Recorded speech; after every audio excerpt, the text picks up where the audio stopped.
Katika muendelezo wa majadiliano na wadau mbalimbali, tume ya kuchunguza matukio ya uvunjifu wa amani yaliyojitokeza wakati na baada ya uchaguzi mkuu imekutana na makundi mbalimbali ya vijana wakiwemo machinga, bodaboda, mama na babalishe na wajasiriamali wengine.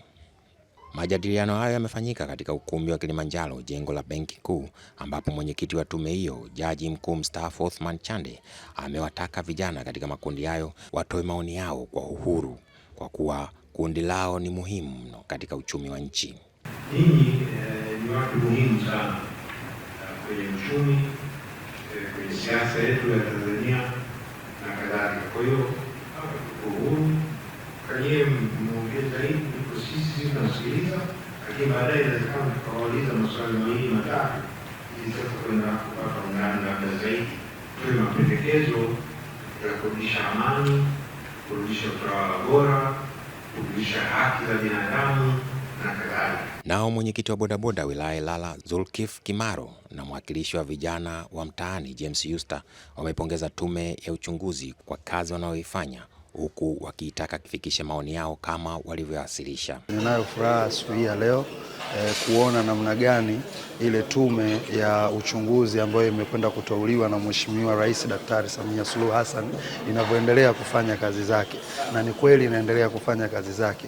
Leo hii imenifikia mimi kijana wa Buguruni, mji mpya, Bondeni, Spengo kabisa, kwa ajili ya kutoa maoni yangu kuhusiana na tarehe 29 ni nini kilichotokea.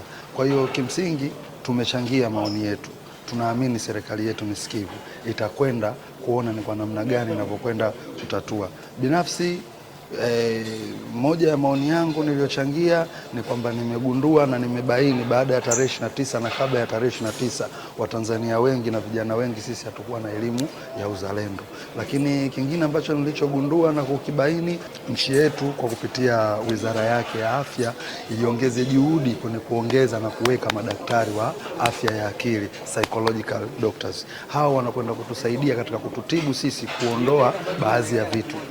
Lakini kile kilichoweza kutokea Oktoba 29 tunaamini hakitajirudia tena.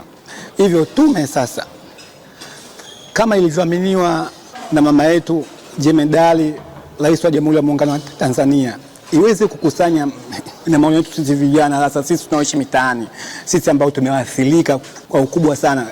So tunavyoona vijana wengi walioweza kukamatwa ni vijana wa mtaani. Hivyo basi tunaiomba kupitia hii tume iweze ili kukusanya ni maoni yetu tuliyoweza kutoa, iweze kufika vile vile bila kuchakachua. Hata hivyo, tume inaendelea na majadiliano na waathirika wa matukio ya uvunjifu wa amani pamoja na wadau mbalimbali kwa lengo la kubaini sababu za msingi zilizosababisha matukio hayo na kupendekeza hatua za kitaifa zitakazosaidia kuzuia matukio kama hayo yasijirudie tena. Festo Polea, Day News Digital.